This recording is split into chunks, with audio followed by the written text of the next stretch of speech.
Não mundum një 15 minuta akademike me prit që të vinë edhe të tjerë, po apo na kalon.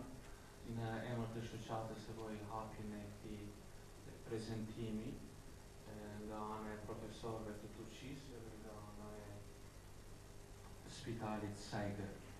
Në njëjtën kohë I falenderojmë profesorëve dhe mjekët që kanë ardhur dhe spitalit Saygı për një bashkëpunim të tillë në një temë chirurgjia spinali, një temë që ka mungu në aktivitetet tona të shoqatës, kështu edhe kjo do të jetë një plotësim në këtë drejtim. Ma tepër mos ta zgjas, ju dëshiroj misare gjithë pjesëmarrësve dhe një kërkoj dëshiroj misare miqve tanë, mysafirëve tanë prej Turqisë, dhe ja fjalën në fillim përfaqësuesit të spitalit Saygı, zoti Fatih Demirci. Merhaba. Thank you very much for joining us today. I'm going to speak in Turkish and Mrs. Florentina will going to translate it. Saygı Hastanesi 1993 yılında kuruldu. 22 yıldır sağlık alanında İstanbul'da faaliyet gösteriyoruz. Spitali Saygı në vitin 1996 është yani është hapur. Anadolu yakasının 3.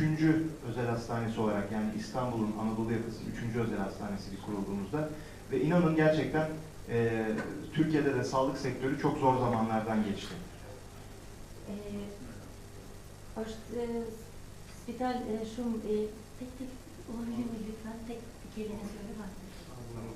Anadolu yakası. Është në Anadolu është spitali I tretë. Türkiye'de de sağlık sektörü zor zamanlardan geçti. Edhe në Turqie në raste të vështira ka kaluar për gjitha rastet e vështira. Şu anda her ne kadar altın çağını yaşıyorsa da sağlık sektörü, biz de zor zamanlar yaşamıştık. Edhe tash nëse I ka kushtet e mira, ne shumë vështirë, kemi kaluar një rreth shumë të vështirë. Aslında burada biz bir tecrübe aktarımında bulunmaya geldik. Ne jemi këtu për me pas bashkëpunim. Çağrı Hoca, Profesör Çağrı Hoca, Türkiye'de bu ameliyatları yapabilen çok az sayıda cerrahtan bir tanesi. Doktor Çağrı, Profesör Çağrı, është një ndër doktorët më të aftë. Bugün bizi kırmayıp bizimle beraber, Saygı Hastanesi ile beraber buraya geldiği için kendisine bir kez de sizin huzurunuzda teşekkür etmek istiyorum. Këtu që gjendet profesori, që ka kohën e ka për ne, ju falenderoj shumë. Doktor Semih Emre Ayyıldız ve ben Fatih Demirci, hastanenin ortaklarıyız. Edhe zoti Semih, doktor Semih, edhe zoti Fatih, ju falenderoj madhëtëmi që janë pronarët e spitalit Saygı. Umarız bugün hazırladığımız bu semineri hepiniz için çok faydalı olacaktır. Neve në vjen mirë që jeni këtu, edhe dëshira jonë është që të gjithë të kemi punë së bashku me juve. Teşekkür ederiz. Faleminderit shumë.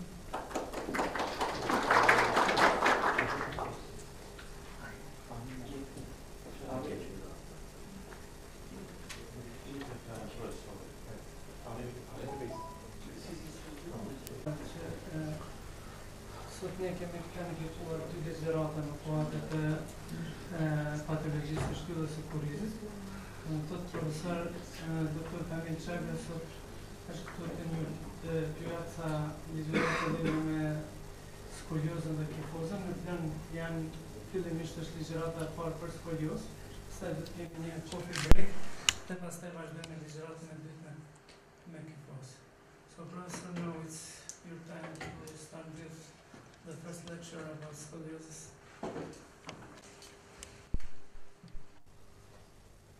First of all, I want to thank you all for coming here. My name is Dr. Kamil Çağrı.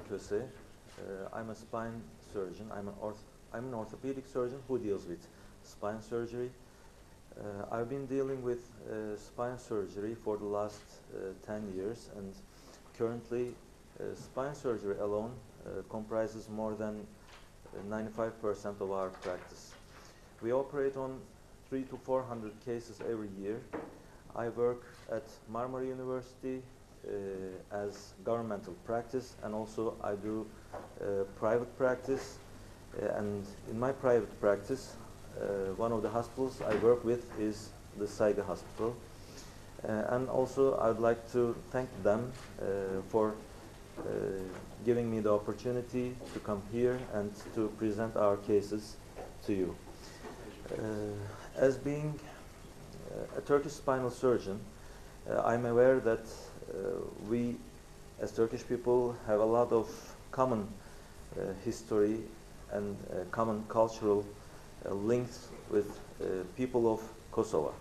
And I feel that it's one of our responsibilities to come here and to share our knowledge and experience with you. I'll be happy if we can have any contribution to your practice as well. Now, today we have two topics. One of them is scoliosis, and the other one is kyphosis. I'd like to start. I'm ready if you are ready too. Okay, let's go. My talk plan is in the order of appearance of these problems. We most commonly see adolescent idiopathic scoliosis cases. The second most common is congenital scoliosis, and the third is infantile and juvenile scoliosis. As you know, adolescent idiopathic scoliosis is the most common type of scoliosis, which is seen in children more than 10 years old. And we know that the curves between 10 to 20 degrees have an incidence of 3%, and the curves more than 30 degrees have an incidence of 3 in 1,000 here. Can we close some of the lights so we can see the presentation a little more clearly? The females are affected much more than the males in high degrees curves, and males are equal to females in small curves. Right thoracic curve is the most common type of curve, and if we have a left thoracic curve, they are rare and they indicate an MRI to rule out cyst or syrinx. The exact pathophysiology is unknown. We know that there is a family history, but a lot of other causes are suspected as well. Adolescent scoliosis is a painless disorder, but if it is untreated, it can cause acute or chronic pain in the adults. If curves exceed 90 degrees, they are associated with cardiopulmonary dysfunction, early death, pain, and decreased self-image. There is a risk of progression if the thoracic curves are over 50 degrees and if the lumbar curves are over 40 degrees. The younger the child, if the child is less than 12 years old, the curves are likely to progress. And for females, if it is less than 10 or 3, it's likely to progress, and research stage 1 or 2 is likely to progress. We have two classification systems. One is older King-Mo classification, the other one is Lenke. This is the one which we are using for academic purposes nowadays. And you know, scoliosis presents with various signs. One of them is leg length inequality, some skin disorders, shoulder height differences, truncal shift, rib rotations, waist asymmetry, pelvic tilt, foot deformities, and etc. What do we obtain to evaluate scoliosis? We obtain radiographs. Scoliosis X-rays are taken in a standing position, and whole spine from the base of the occiput to the tip of the coccyx should be included in the X-ray. Then, to rule out intraspinal pathologies, we want MRIs, and also for congenital cases, we'd like to have CT. Now, I'm going to treatment. We can use braces as treatment and before braces we can observe. Academically and theoretically we can observe curves before 25 degrees, but in our current practice, if a curve exceeds 10 degrees and we know that, we can see that it progresses, we put the patients in a brace. Again, theoretically, braces can be used from 25 to 45 degrees, but in our practice we see that when a curve exceeds 35 degrees, it's very difficult to control it with a brace. What is the goal of brace use? In our practice, the goal of brace use is not to correct the deformity. I mean, we do not use the brace to completely treat the curve. We use the brace to stop the curve. If we can accept the position of the curve in a brace, then we go on with the brace treatment. There are several brace types, and if a curve progresses less than 5 degrees in a brace, then we say that this brace treatment is successful. And brace failure is when the brace is taken out after skeletal maturity. If the curve progresses 6 degrees or more, then we say that the brace is failed. If the curve progresses above 45 degrees, then we say that brace is failed. What is skeletal maturity? It is research stage 4, and when the patient comes for 2 visits 6 months apart, if the height has changed less than 1 centimeter, we say that the patient is skeletal mature. In females, when the patient is 2 years post-menarchal, we accept that the patient is skeletal mature. We have several operative techniques which we can use to treat this deformity. We can use posterior spinal fusion, anterior spinal fusion, and combined anterior posterior spinal fusions. Nowadays, in our current practice, we do posterior spinal fusions in about 99% of cases. In the past, the ability to correct a deformity by only doing posterior surgery was smaller, and we did combined surgeries. But now, the mainstay of treatment is posterior surgery. Selection of fusion levels is a very detailed topic, and I don't want to talk about the criteria of selection of fusion levels, but we need to know the terms as stable vertebra, end vertebra, neutral vertebra to decide on the selection of fusion levels. We use pedicle screws most often. Sometimes, in very rare cases, we use hooks, and again in some cases we use sublaminar wires, which I'll show a lot of examples about. And this is about anterior spinal fusion with instrumentation. We don't do it very much nowadays. We use neurological monitoring, monitoring with somatosensory evoked potentials and motor evoked potentials, and we also do intraoperative EMG testing to test the integrity of the spinal cord, which is a precaution against neurological injury. In our current practice, the rate of neurological injury, including the severest cases, is about 1 in 1,000. This is 1 in 1,000 neurological injury. What are the other complications associated with this surgery? 1 to 2% pseudoarthrosis, 1 to 2% infections, flat back syndrome, crankshaft phenomenon, which we see generally in smaller children, and also superior mesenteric artery syndrome, which presents with symptoms of bowel obstruction, and hardware failure, which is related to pseudoarthrosis. Now we are proceeding with our case examples. This is a very straightforward case.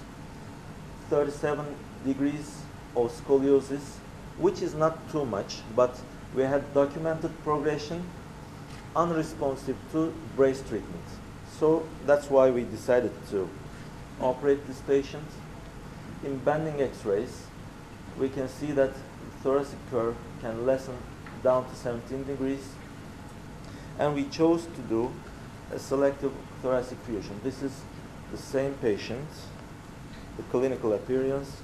This is the intraoperative x-rays. We exposed the spine, applied segmental pedicle screws. We didn't do any osteotomies. And this is the postoperative corrected picture. Both AP and sagittal balance is perfect. This is 18 months postoperative, the same patient, and we can see that the balance has been well maintained. This is the same patient, clinical picture. This is another one. This curve is 53 degrees, and this is not a thoracic but a thoracolumbar curve. These are the bending x-rays, and this is the intraoperative view. Being 53 degrees, this one was stiffer than the other. And this is the final result after the operation. You can see that the head is well balanced over the pelvis. There is no trunk shift, and also there is a nice sagittal profile. This is before and this is after. Again, before and after. This is the same patient, clinical picture, before and after. This is, I think, nearly two years after surgery. Another one. This is a double thoracic curve. The main curve is this one, and the smaller one is this one. Both curves are structural.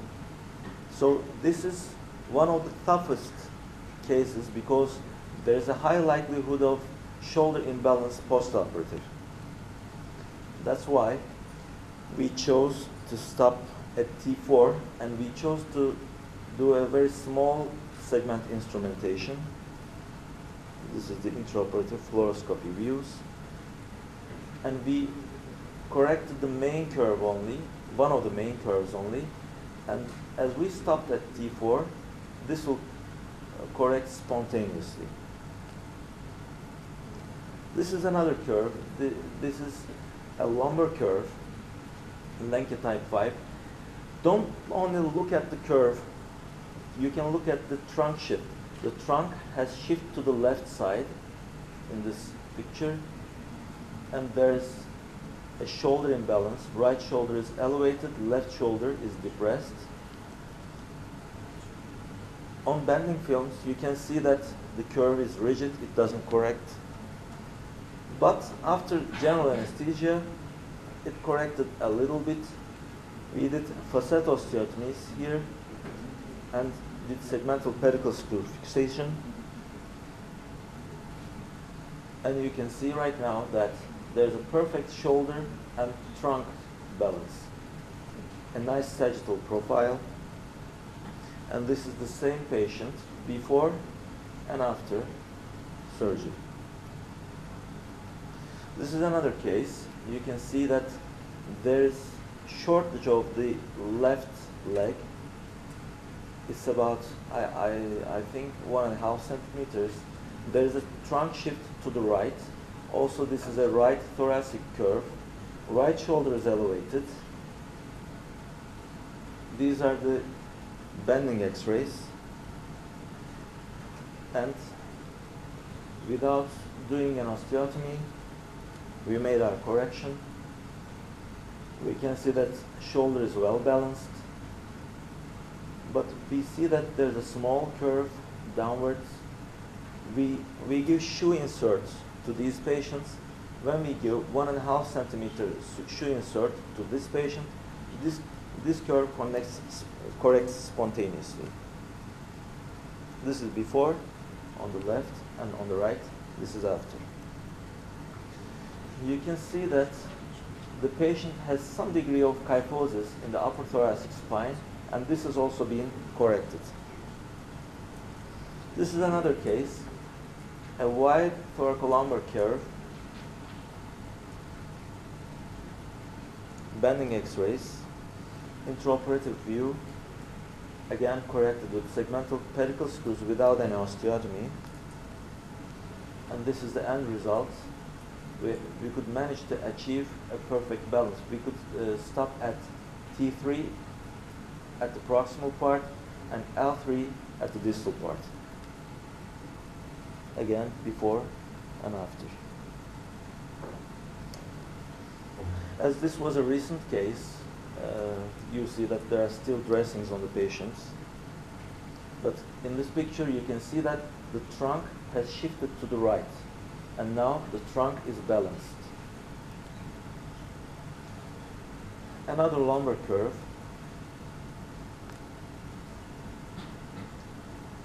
Again, treated with the same technique. And we could achieve a nice balanced spine before and after. Why did we place the screws so low? The lower part of this instrumentation stops at L5.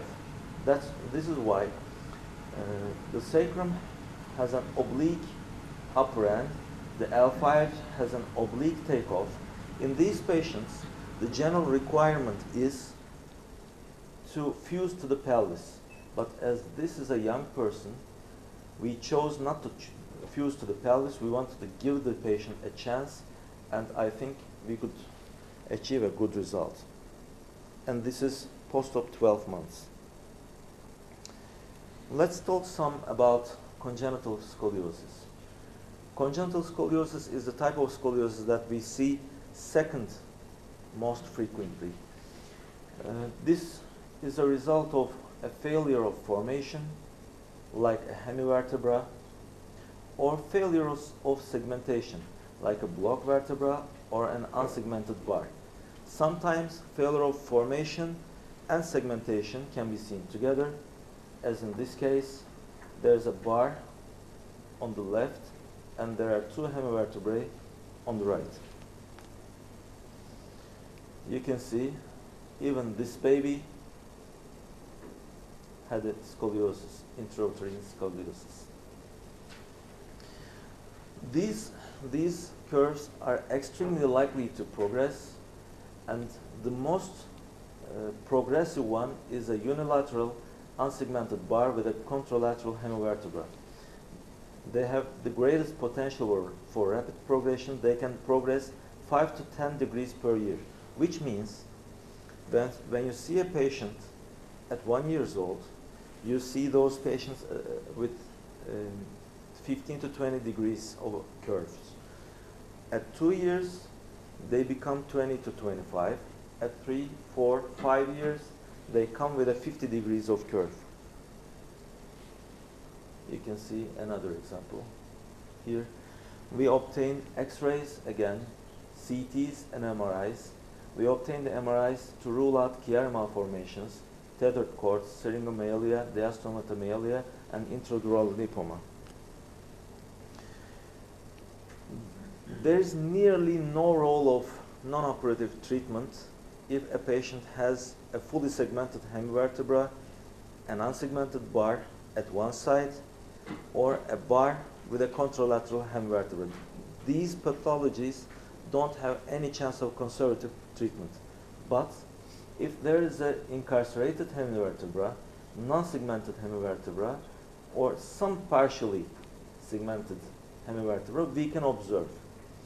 And we can brace these patients till they get to an older age where we can operate.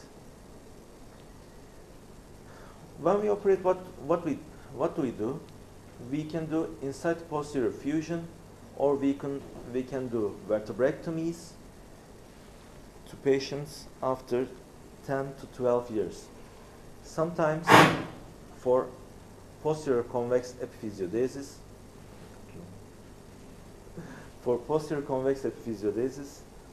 we can choose to operate as early as possible. We can do spinal arthrodesis plus or minus vertebrectomy or osteotomy. We can do hemiepiphysiodesis. We can do bar osteotomies or spinal column shortening and resection.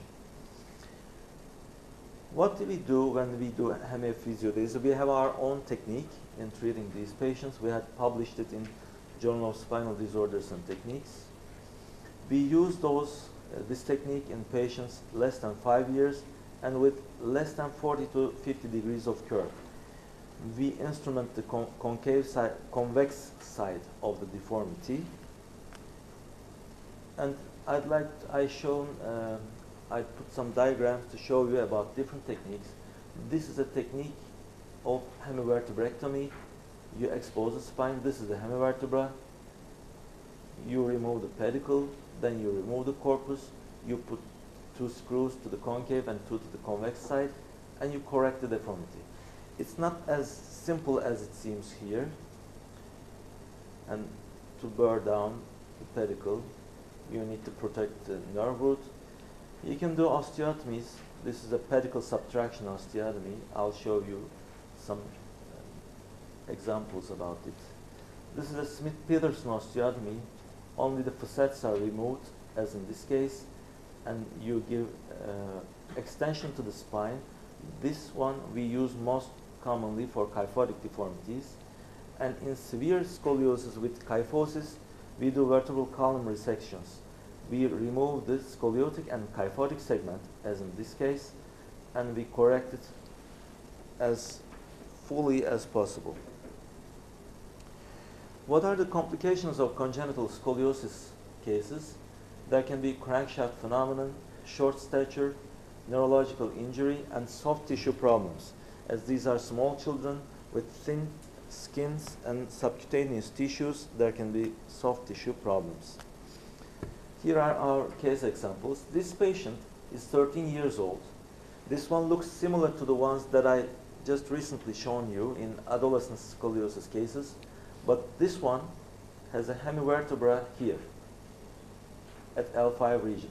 This patient was referred to us from another center, and she was followed there for with the diagnosis of adolescent idiopathic scoliosis. But this is not an adolescent idiopathic scoliosis case. This is a congenital scoliosis case. And as the upper thoracic curve was also a structural one, we had to include both curves in our instrumentation. And we fused this patient down to the sacrum, from T3 down to sacrum. We could achieve a well-balanced spine at the end of the operation. There is a good sagittal profile, including a normal kyphosis and lordosis. Both are physiological. Another one, this is a proximal thoracic hemivertebra. This has nothing to do with congenital scoliosis. The problem is here, but as he is right now 15 years old, this curve has already become structural. So we chose to do a short segment instrumentation with lots of osteotomies. We did chevron osteotomies here, and this is the result that we achieved immediately post-operative. And this is, I cannot remember right now, but I think 1.5 years later. You see that in the early preoperative period, right shoulder is elevated, there is a shoulder imbalance, a little bit right truncal shift, but during the follow-up, the spine has balanced nicely. Also, the shoulders are balanced nicely, and when compared to the preoperative condition, this is a very nice outcome with a short segment instrumentation. Also, you can see that the sagittal profile is well maintained after the operation. This is before, and this is after surgery.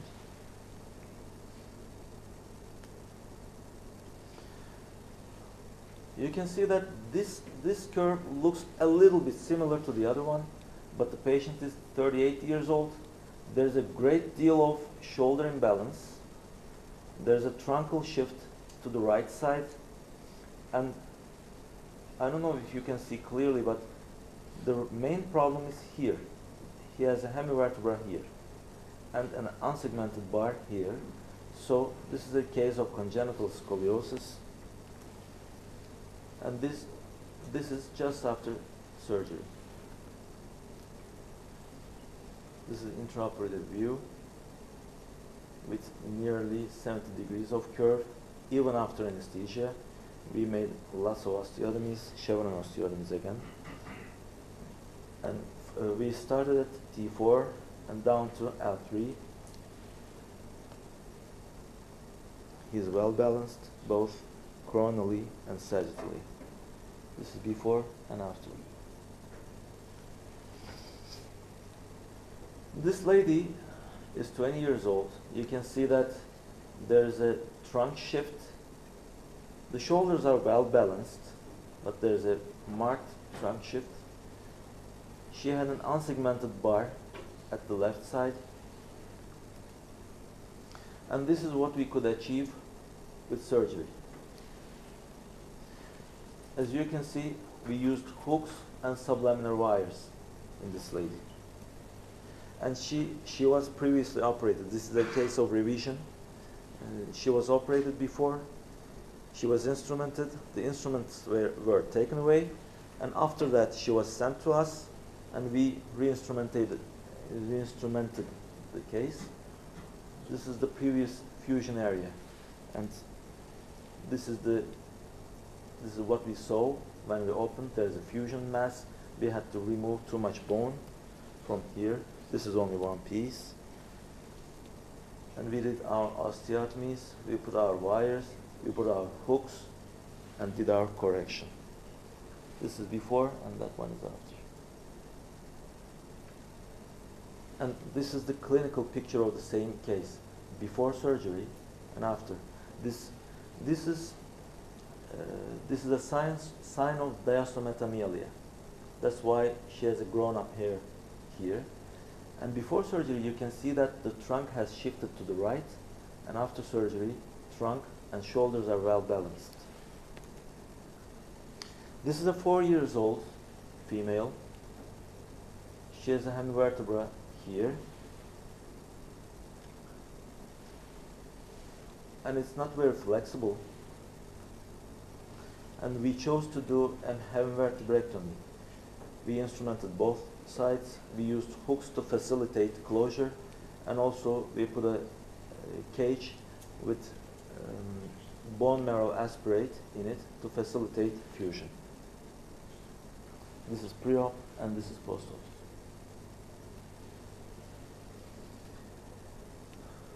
This is another case with L5 hemivertebra. You can see that the trunk has shifted severely to the left side, and there's a sharp angle between the pelvis and the spinal column. It doesn't correct. It's extremely rigid. And in the CT, you can see the hemivertebra here. Also, there is a block vertebra of L3 and L4. This is the L5 hemivertebra. We first tried to do a short segment instrumentation and L5 vertebrectomy, and we tried to do that, but this is just 2 weeks after surgery. The screws pulled out. There was an infection.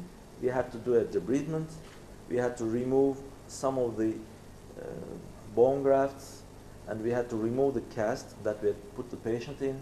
But after that, the instruments pulled out. So we had to revise the patient. This is before and this is after. After screw pull out, you can see that nothing has changed much. And the patient was like this. And we operated her again, removed all the instruments that we had previously put in, and all the bone grafts, and re-instrumented her. And this is the balance that we could achieve after surgery. There's a nice sagittal profile, there's a nice lumbar lordosis, and also the scoliosis was corrected fully. The white dots that you see here are tricalcium phosphate granules. This is another case with marked kyphosis and also scoliosis. Look at the pelvic tilt. although there's a shoulder balance, there's a marked pelvic tilt, and it's a very rigid curve. Also, she has tethered cord. This lady was from northern Iraq, and we did vertebrectomy, vertebral column resection, to correct this deformity. And this is what she looks like immediately after the operation. It was like this, and now like this. Look how the truncal height has changed. The trunk height increased dramatically. This is immediately after the operation. The sagittal profile, you see the kyphosis before and the kyphosis after surgery. This is another case, 11 years old, and you can see there's a great deal of pelvic tilt, also great deal of shoulder imbalance. He also has a kyphosis here. This is the intraoperative view. We made lots of chevron osteotomies. This is the bone grafts that we packed in. And this is the end result, post-operative. Before and after. It was like this on the left, now like this on the right. This lady is from Azerbaijan. She had 120 degrees of curve scoliosis and 130 degrees of kyphosis. Again, we did a vertebral column resection to this patient. We put 3 rods in for added strength. And this is what she looks like immediately after surgery. This is before and that is after. And you can see how the kyphosis has improved dramatically. And between these two pictures, there's only 3 months. This is just before surgery, and this is 3 months after surgery. She sent this photograph from her homeland by the internet. And let's talk a little bit about infantile and juvenile scoliosis and conclude the talk. Infantile scoliosis is about 4% of scoliosis cases. It's more common in boys. It affects patients less than 3 years of age, and it's usually left thoracic. Hopefully, most of them resolve spontaneously. When apical vertebral rib overlaps, it has a high risk of progression. What I'm talking about rib overlap is this one. If you see a rib overlap in a young patient like this, that curve has a high risk of progression. Also, there's a rib vertebral angle. This is the spine. You draw a vertical line, and you draw a line along the axis of the rib, and you measure the angle in between. You draw another line through the axis of the contralateral rib, and you measure the angle there, and you subtract the smaller one from the larger one, and if this difference is more than 20 degrees, it has a high rate of progression. If it is less than 20 degrees, it's associated with spontaneous recovery. We can try to do non-operative treatment.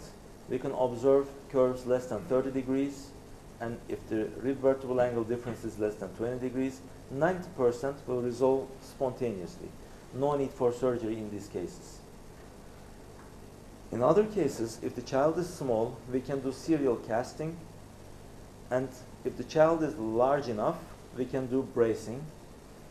But if the rib vertebral angle is more than 20 and cob angle more than 25 to 30, we should keep in mind that these patients may go to surgery. As these are small children, less than 3 years of age, we should keep the spine growing.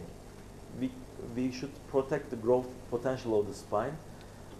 That's why we use growing rod constructs, and we can use dual rods or Webster or magnetic rods. This is a new technology, and we can use growth guidance techniques like Sheila or modified Sheila, which is our technique.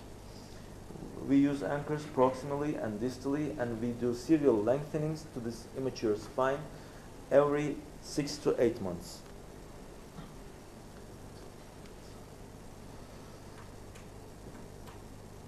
Juvenile scoliosis, the previous topic was infantile. It's in patients less than 3 years of age. This is juvenile. It's in children between 3 to 10 years of age. This is 15% of all idiopathic scoliosis cases, and again, in this scoliosis type, females are affected more commonly than males. It most commonly appears as right main thoracic curve, and there is a high incidence of neural axis abnormalities. Approximately 1/4 to 1/5 of patients have neural axis abnormalities like syringomyelia, Arnold-Chiari syndrome, tethered cord dystrophism, or spinal cord tumor. These have a high risk of progression. About 70% require treatment. Among these, 50% require bracing. The other 50% requires surgery. If the curve is less than 20 degrees, we can observe. If the curves are between 20 to 50 degrees, we can brace. In our experience, as I said before, the success of brace treatment falls dramatically after 35 degrees. But we still brace them as they are small children. And the more they wear the brace, the better they get the benefit of brace wear. And we use non-fusion procedures, as I said before. We try to guide the growth, we try to preserve the growth, and I'll show you some case examples. This is one of the cases which is 5 years old only. She has a severe pelvic tilt with a truncal shift to the right side. Also has a marked kyphosis. We do only 2 small incisions. We put a system proximal, put another system distal, slide the rods subcutaneously, and this is the end result. The scoliosis has improved markedly, and this is magnetic rods.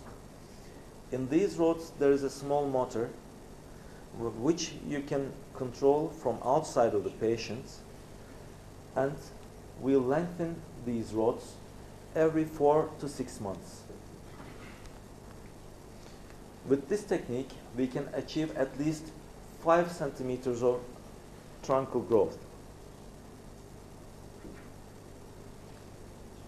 And you can see this is pre-op and this is immediate post-op X-ray of the same patient.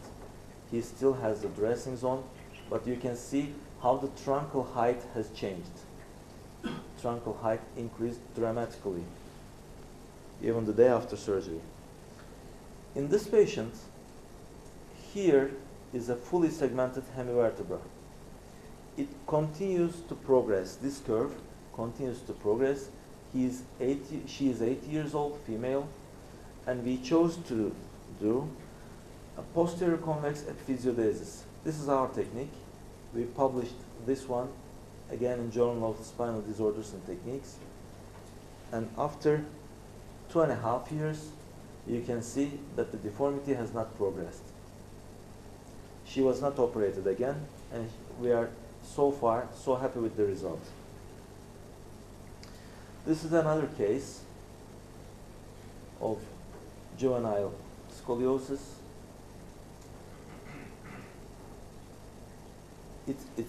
When we saw this patient first, she was less than 10 years old. That's why I'm calling this a juvenile scoliosis.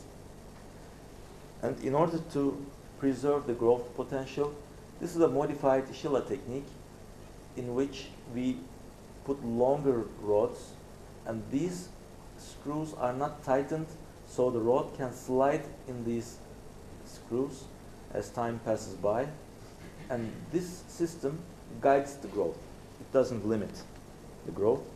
We can place this system with 3 small cuts. And this is 2 years after surgery. This is a case example. She is only 4 years old.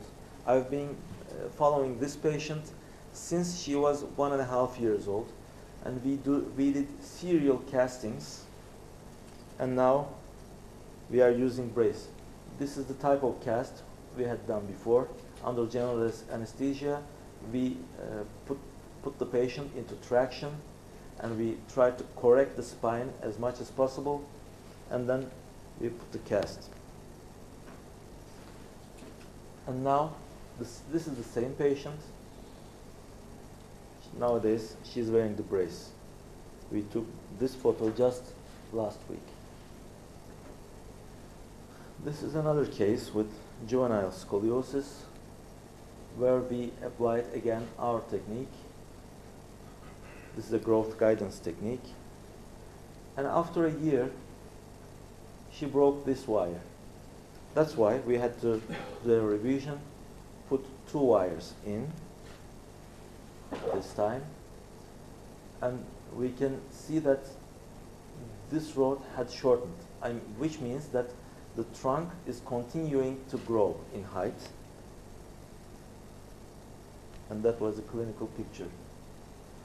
This is another patient. I think I cannot fully remember the age, but she should be about 4 or 5 years. You can see the hand of his parents is so big when compared to the patients. It's like a Z-shaped spine. We put her into halo traction and did vertebral column release, and we also released the ribs from the spine, and we did instrumented correction. This is how we released the ribs from the spine. And after 2 years, she is still very well balanced, and she even continues to grow. This is before, and this is after surgery.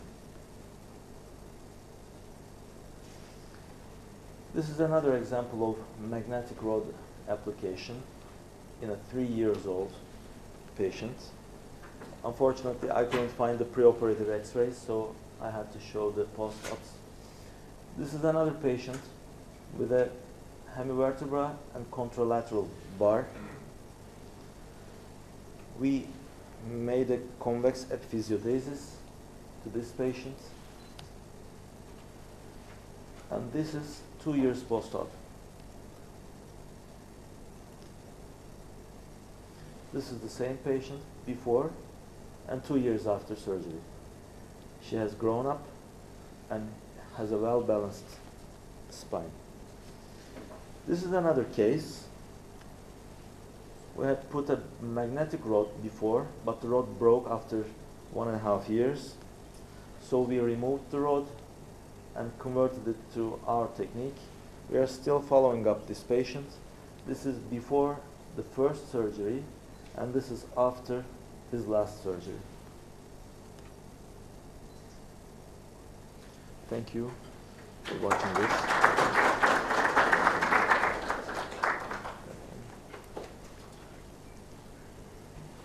Okay. Is there any questions from the audience, or we can go out for the coffee break? Yeah, thank you for a nice presentation.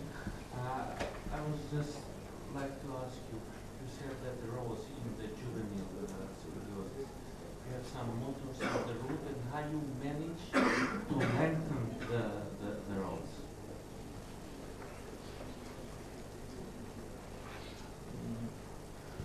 These rods are called MAGEC, M-A-G-E-C.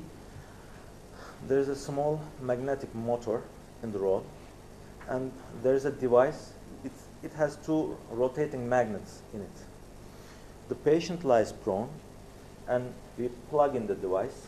It's a corded device, and we put the device on the patient without doing any anesthesia. The patient is awake.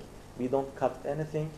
When we push the button of the device, it starts to it creates a magnetic field, and that magnetic field runs the motor inside.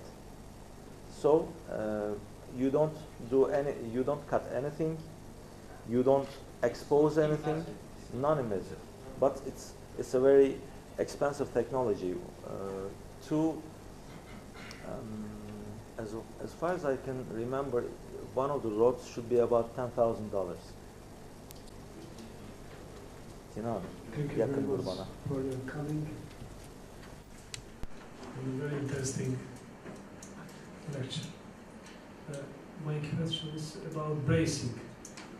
There are a lot of studies, especially in USA, multi-center studies, about effectivity of bracing. Do you use dynamic bracing in Turkey, or which kind of bracing?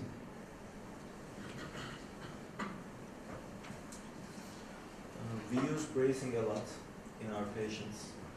Actually, if there's anyone interested in bracing, I would recommend you to come to Turkey on a Wednesday. My polyclinic days are on Wednesday, and there are a lot of patients which we follow with bracing. There are some cases which we apply dynamic braces, and some others which we apply static braces. But we most commonly use static braces. I like them more.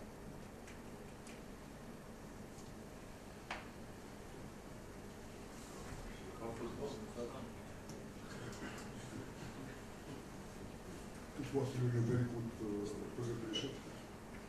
It was nice to see the best knowledge about scoliosis treatment. I want to ask you something about, because here I see spine surgery today, and I want to ask you for yesterday, today, is there some difference? What is the limit of the age for treatment of scoliosis? Surgically? The limit of age? I mean, is it the surgical limit? Or Yes, yes. Okay. What is the limit for conservative treatment and for surgery? Even conservative treatment, I think, the physical therapy and orthosis, and the surgery.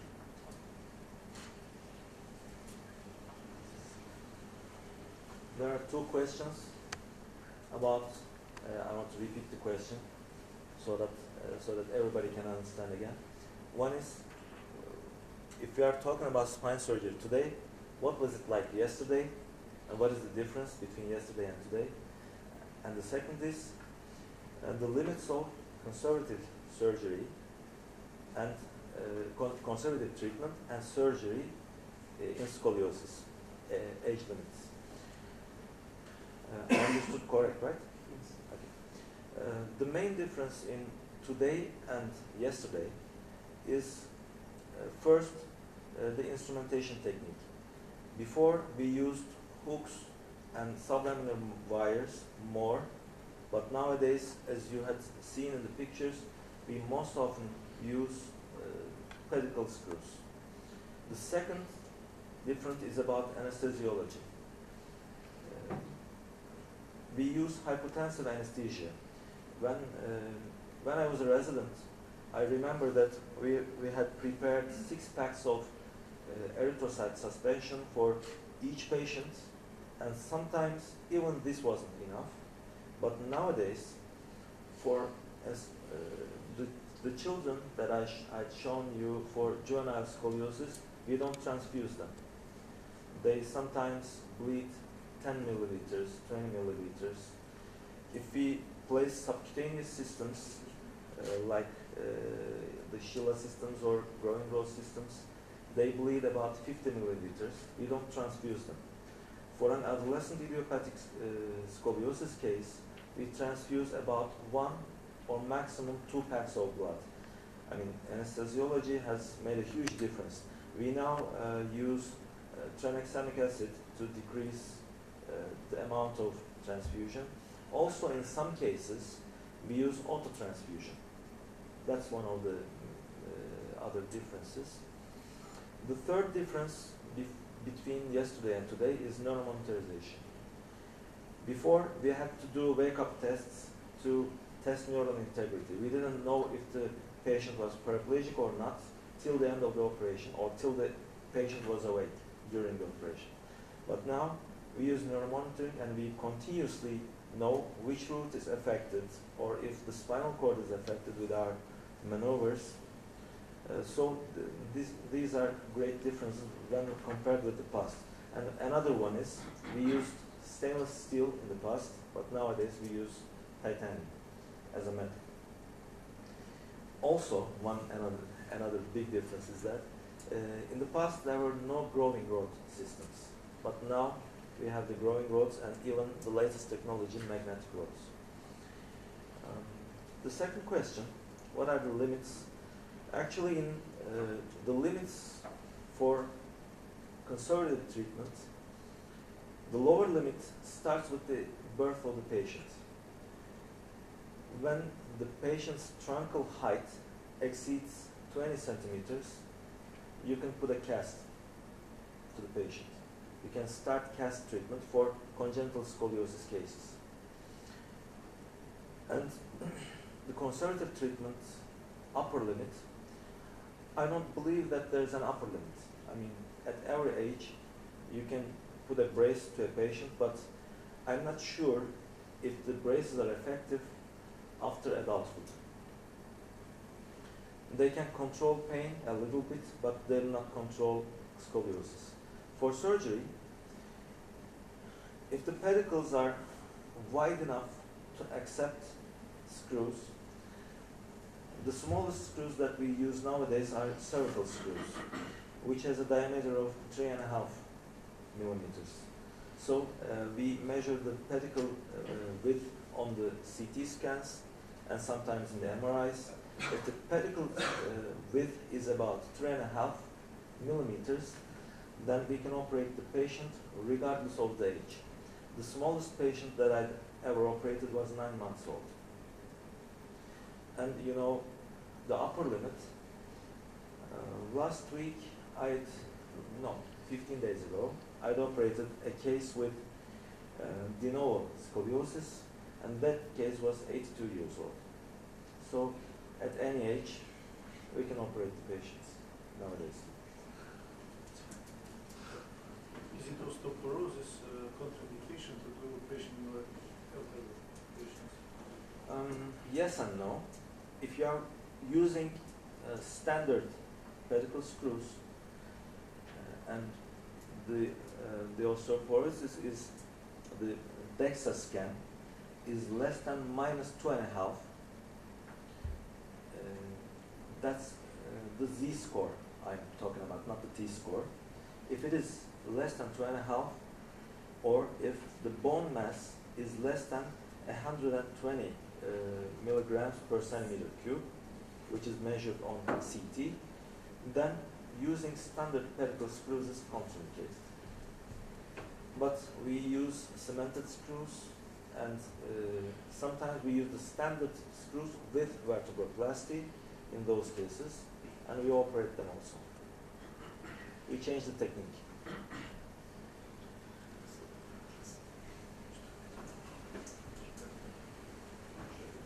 Show us all of the cases have been solved with posterior instrumentation.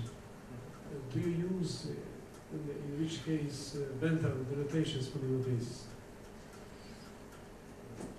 Can you repeat? Ventral dilatations for the basis, Tilke. Actually, we do the ventral rotation from posterior now. So that's why in the past, when we had to remove a disc to mobilize the spine, we went anterior with thoracotomy or lumbotomy or thoracofrenal lumbotomy. But now, unless there is an infection and abscess in the anterior part of the spine, we don't do an anterior approach. It's very, very seldom, extremely seldom. Would you like to have a coffee break? Yes. Yes.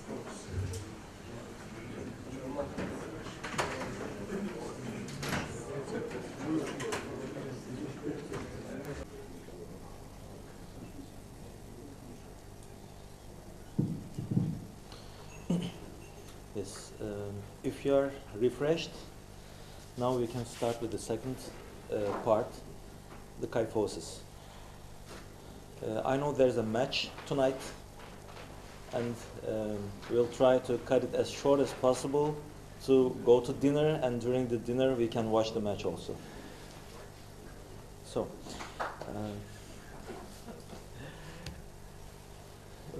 again, my talk plan is regarding kyphosis. We have four primary topics. These are Scheuermann's kyphosis, congenital kyphosis, post-traumatic kyphosis, and rheumatoid kyphosis, which means for me ankylosing spondylitis. This talk will also be presented in our website, which is spinaldeformities.com here. And so you can watch the talk later at the website. And most of the theoretical knowledge presented here will be on the website also. So you won't miss anything if we pass them fast. So, Scheuermann's kyphosis is a rigid thoracic kyphosis, mainly thoracic kyphosis, defined by more than 45 degrees magnitude. It's caused by anterior wedging of more than 5 degrees of more than 3 consecutive vertebrae. It is differentiated from postural kyphosis by rigidity of the curve, and its incidence ranges from 1% to 8% in different populations.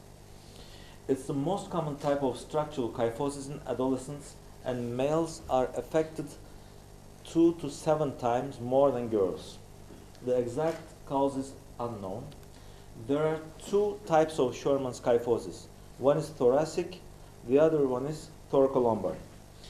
Accompanying this kyphosis, there can be hyperlordosis of the cervical spine or the lumbar spine, which can lead to pain in the cervical or lumbar area, and also we expect the patients to be painful when they exceed 70 to 75 degrees. We obtain AP and lateral radiographs, scoliosis x-rays, again in an upright standing position. We obtain CT scans for preoperative scanning, and we obtain MRIs. Although I do not believe that MRI is mandatory in kyphosis, we obtain them because of medical legal situations. What is the role of non-operative treatment? If the kyphosis is less than 60 degrees and asymptomatic or symptomatic with a little pain, then we can do observation or bracing. If the for bracing, here it writes 60 to 80 degrees, but in my practice, we do not brace the adolescents after 65 degrees if they do not correct under 50 degrees on hyperextension x-rays. And as with all brace treatments, the more the patient wears the brace, the more the effect of the brace is. When we operate the patients, what do? We do posterior spinal fusion for patients with kyphosis over 75 degrees. And if there is neurological deficit, we again operate the patients. If there is spinal cord compression or if there is severe pain. We sometimes see patients with older age. For example, I'll show some examples about that. They came to us with not only deformity, their chief complaint was pain. Pain is nowadays one of the major indications for surgery in kyphosis. In the past, we did anterior releases, but for the last 9 years, I haven't done any anterior release for kyphosis operation. And how does the pain improve? More than 60 to 90% of pain improves with surgery alone. What do? Posterior spinal fixation. And what kind of complications do we have? We can have neurological complications. Thank God, we didn't have any neurological complications so far in Scheuermann's kyphosis patients. But theoretically, it's believed to be higher than idiopathic scoliosis cases. Junctional kyphosis can occur. We had some junctional kyphosis in our cases also. It's important not to correct too much. In kyphosis surgery, especially in Scheuermann's kyphosis, we fear that we correct too much. We are not fearful of undercorrection. We are fearful of overcorrection. And we don't want to correct more than 50% of the original curve. There are some case examples. This guy is a 17 years old male. He has 90 degrees of Scheuermann's kyphosis, about 40 degrees of scoliosis also. And this is treated by posterior surgery alone. This is the intraoperative view taken from above. These are chevron type osteotomies to be able to extend the spine and with the segmental pedicle screw fixation. This is before and this is after correction. And this is also the clinical picture. You can see there's hyperkyphosis at the thoracic spine. Now this is immediately after surgery. And this is post-op 16 months, the same patient. There is a very nice sagittal profile. This is the patient I mentioned to you. This is 38 years old female. Can you see the degree of kyphosis? This type of kyphosis is the type that we've normally see in ankylosing spondylitis. But this lady doesn't have ankylosing spondylitis. She had Scheuermann's kyphosis when she was an adolescent and wasn't treated, and it progressed this much. This is an intraoperative view. It was so rigid that we had to do 2 pedicle subtraction osteotomies to this patient. It was a simultaneous, more than 1 level osteotomies, pedicle subtraction osteotomies. As far as I know, the largest series in the world is our series so far. And 2 pedicle subtraction osteotomies were done in the same patient, in the same setting, and you can see the outcome. It was a nice, very nice correction. This is a correction that we cannot achieve with a traditional surgical technique. This is another case, 20 years old lady, and she was flexible enough. We only did posterior instrumentation, no osteotomies, and she had a nice correction. Look at the breasts. This is a female. When there is a kyphosis, the breasts are here. They are at the level of L3, the tip of the breasts. Now, they're at the level of T12. Kyphosis has also kyphosis surgery is a cosmetic surgery. Look again at the posture and at the posture after surgery. This is the clinical picture of the patient. You can see the kyphosis, the position of the breast, and after surgery.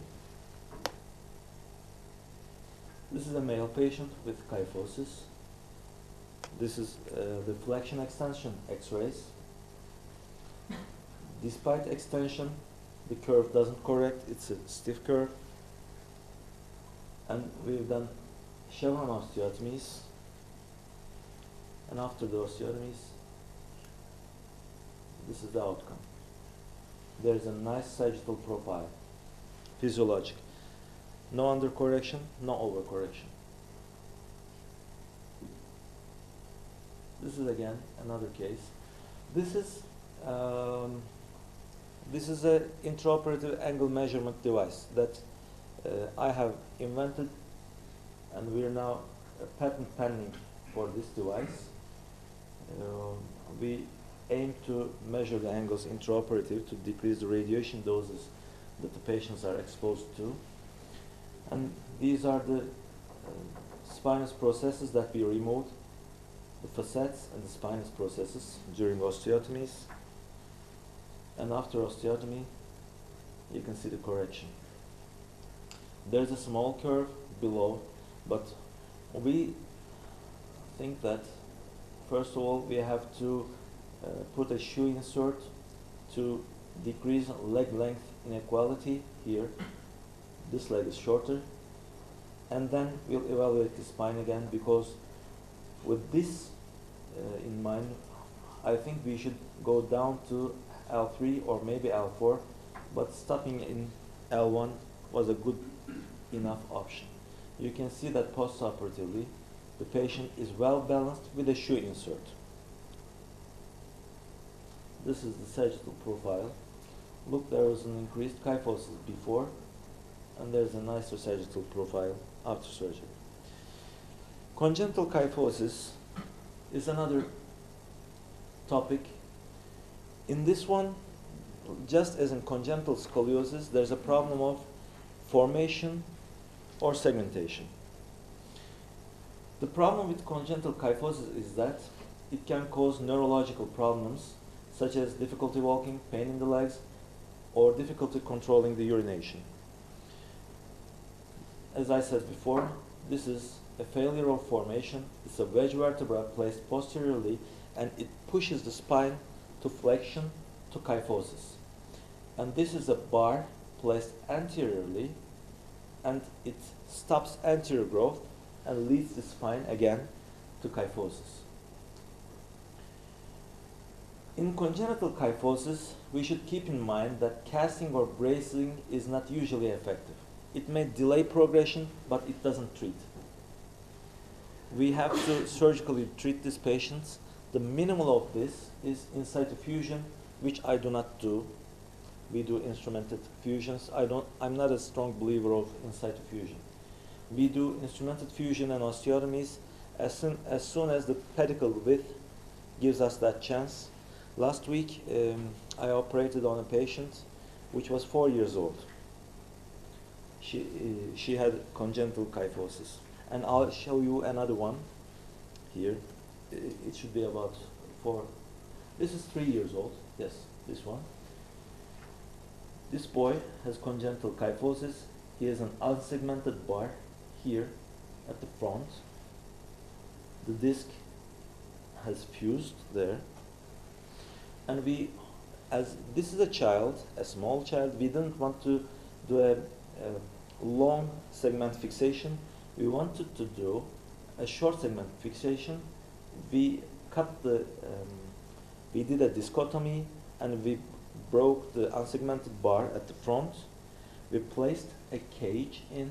This white thing is the cage, and then these are the cervical pedicle screws.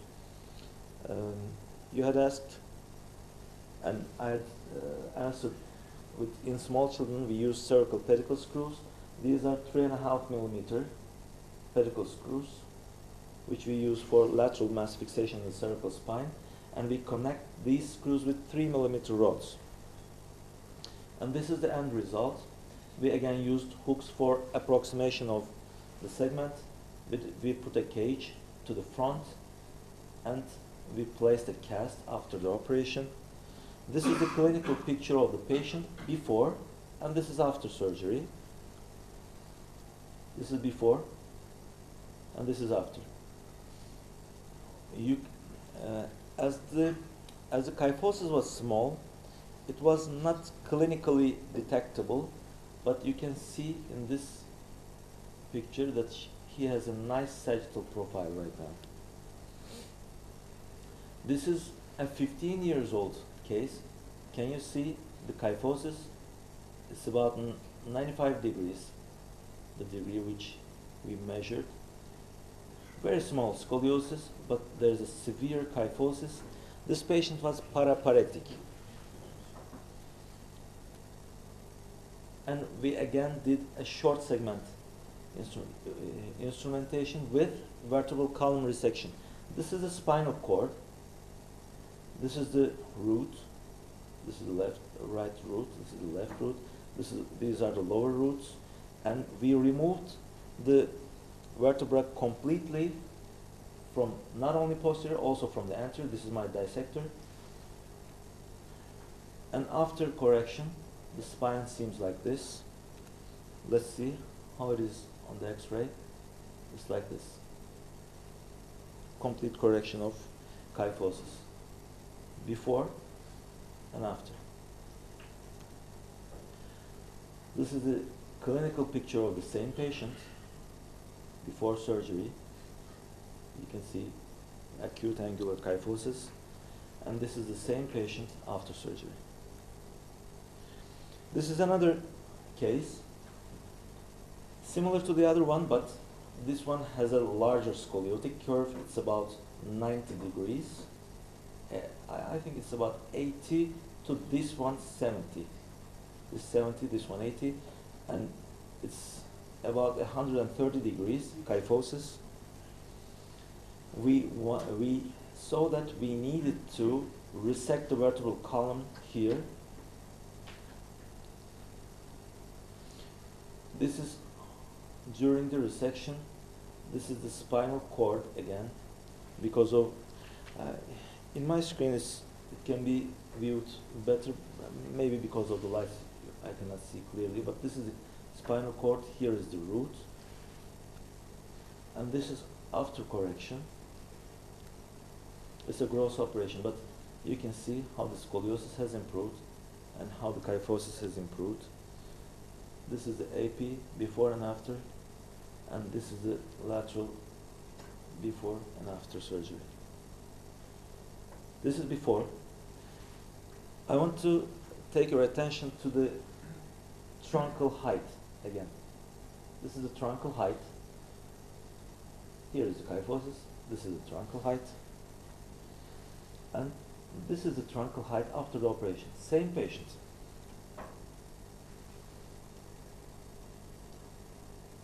As you can see, the patient isn't paraplegic. This is another one. This is a meningomyelocele patient, and the patient's paraplegic. The spine was coming out of the skin. This is just after surgery. That's me 4 years ago. This is the spine, the curve, and this is during the operation.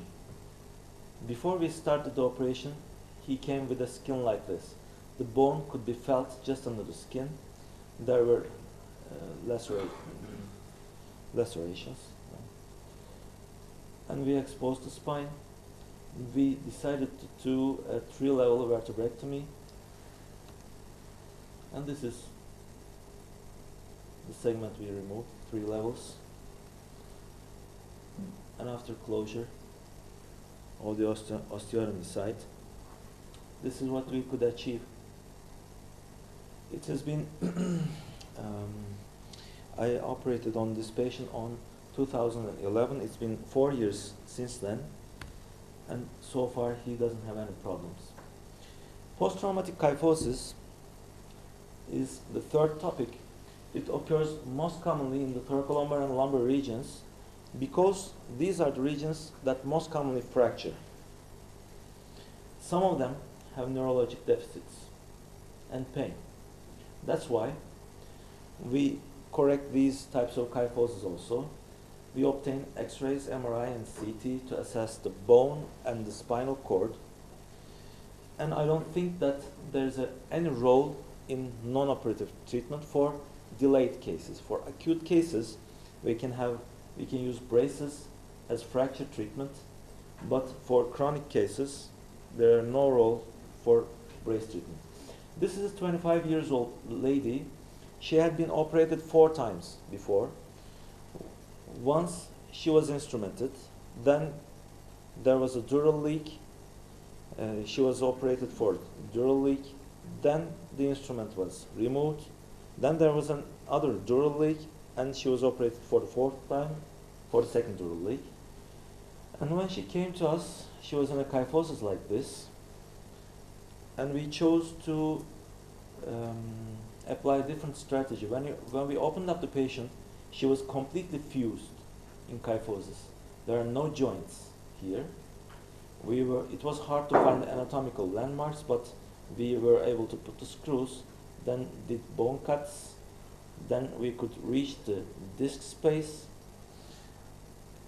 From above and below the fracture site, we could open the disc space from here and from here also, and we made our correction. And this is just after surgery. We were able to put one cage here, one cage there, and we didn't do any posterior column osteotomy. And the result is like this. Both the patient and we were very happy with the result. A year after this surgery, she got engaged. This is another case. There's a flat back, you can see. There was a fracture here, and she underwent posterior fixation at another center. She came with a flat back. Flat back is a kyphosed lumbar spine, because the normal lumbar spine is in lordosis. She also had coronal imbalance, and we opened her up. There was fusion in the lumbar spine. We put our screws. We did osteotomies to the proximal and distal parts, and this is the result that we could get after the operation. A very nice sagittal contour and a very acceptable coronal balance. Before and after. This is another case. There's a fracture here. I think he was 2 or 2.5 years post-fracture. He's a 54 years old male, older. And we made a short segment pedicle screw instrumentation, and we did a pedicle subtraction osteotomy here. This is the end result. Oh. This is a 66 years old female with kyphosis following a fracture. This is a CT scan showing the fracture and fused vertebrae. And this is just after surgery. And this is post of 20 months. The same patient, we can see that the correction has been maintained nicely. Rheumatoid kyphosis is, as I said before, I'm talking about ankylosing spondylitis. Although with TNF blockers, the management of ankylosing spondylitis it seems to be easier than before, but many patients cannot use those new drugs and they proceed to kyphosis. This is one of our cases. You can see that there's a straightened lumbar spine. There's a lumbar kyphosis actually.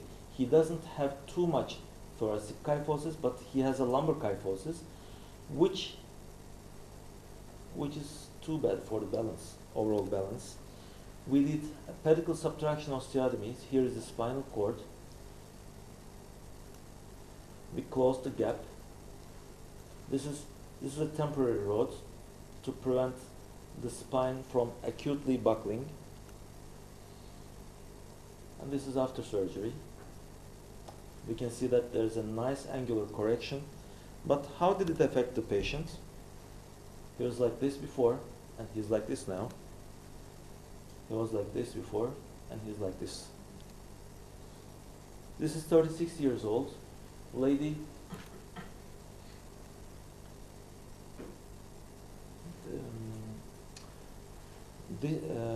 We operated this lady about a month ago, 1.5 months ago, because she came for follow-up this week.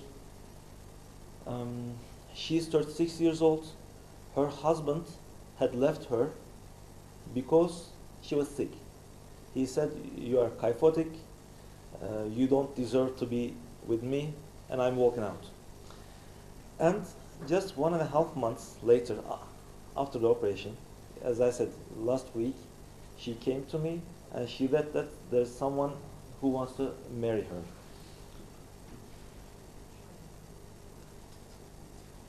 And this is the final result. You can, again, please look at the breasts. In females, you can see the breasts. These are the breasts here. They are at the level of pelvis nearly. But now, after surgery, they came to their original places. They are now where they had to be.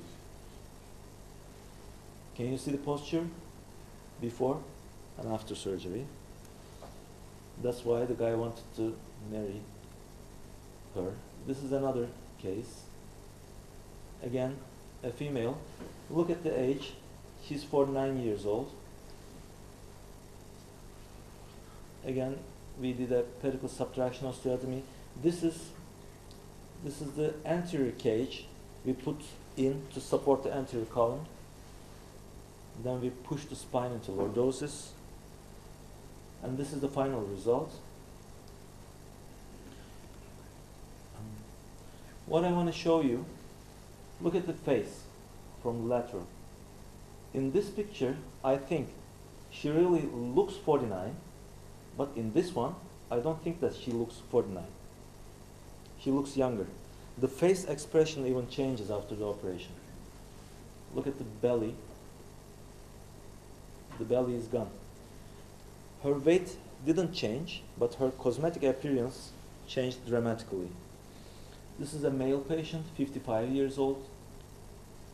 Again, an osteotomy was done. This is the spinal cord. These are the lower nerve roots. Here are the upper nerve roots. The vertebral corpus was resected anteriorly, and this is the final result. Again, this guy has two osteotomies. One is here, the other one is there. This is pre-op and this is post-op. This is immediately post-op.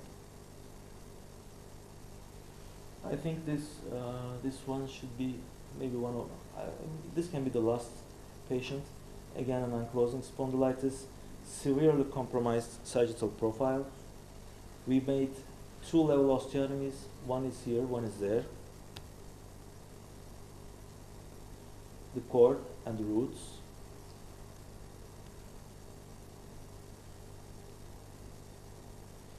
And before and after again. This is a very well maintained sagittal profile right now. And he was like this before, and he's like this right now. From the lateral side, he's like this. Thank you.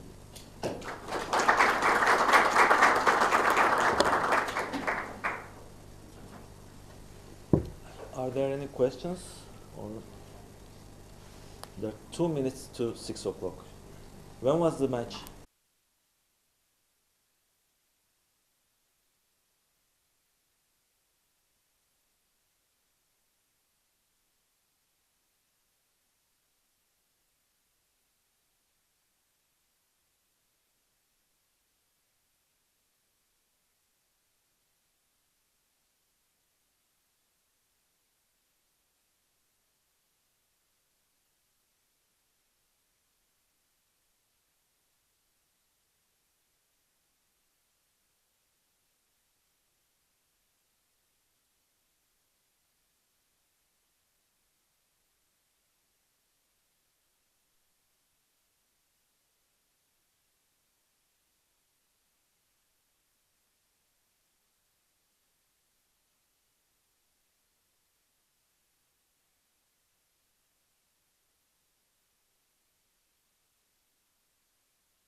enough for correction. I put 3 distal, make 1 osteotomy, go 2 levels up, make another osteotomy, go 3 levels up. That's how we do things. In younger patients, we go up to T3 to prevent further kyphosis after the operation. Because in younger patients, we know that ankylosing spondylitis isn't treatable, and they'll continue carrying on that disease. And we know that even after fusion, the spine can bend in ankylosing spondylitis, even after fusion.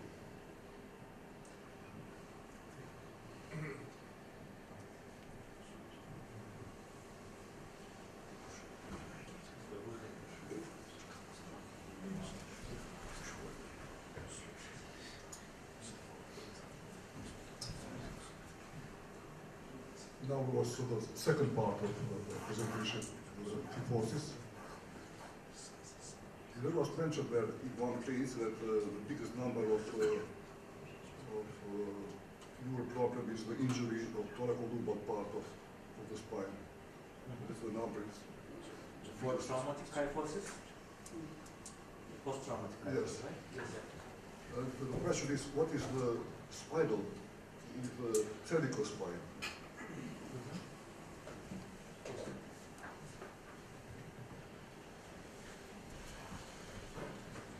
Actually, I had prepared some cases for cervical spine, but I took them out. We don't generally see kyphosis after cervical spine injuries. We don't generally see them because cervical spine has a high range of adaptability. It has nice lordosis and it can adapt to small degrees of kyphosis. In most of the cervical kyphosis cases, we don't need to operate, but if it causes severe chronic pain, then we generally do anterior plus posterior, releases, correction, and fixation. That's what we do in cervical kyphosis. We even have a surgical technique which we had reported in Spine Journal, which includes treatment of cervical hyperlordosis, not kyphosis, hyperlordosis. We developed a special osteotomy technique and we do a closing wedge osteotomy to correct lordotic deformities. We can use the same or similar technique for kyphosis patients.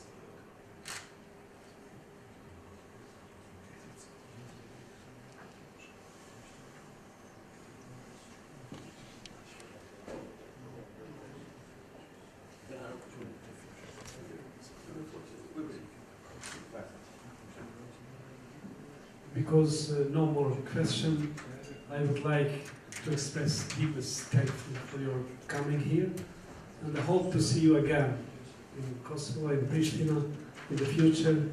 Thank you very much. I thank you too.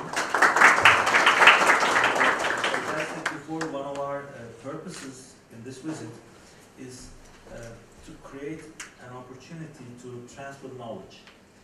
So if you have patients regarding these pathologies, and if you'd like to send them to Turkey for treatment, you surgeons can come with those patients as well, and we'll be more than happy to include you in the operation. We can discuss those cases on a case-by-case basis. We can have you scrub into the operation, assist us, and we can do the follow-up together. So it'll enhance our education.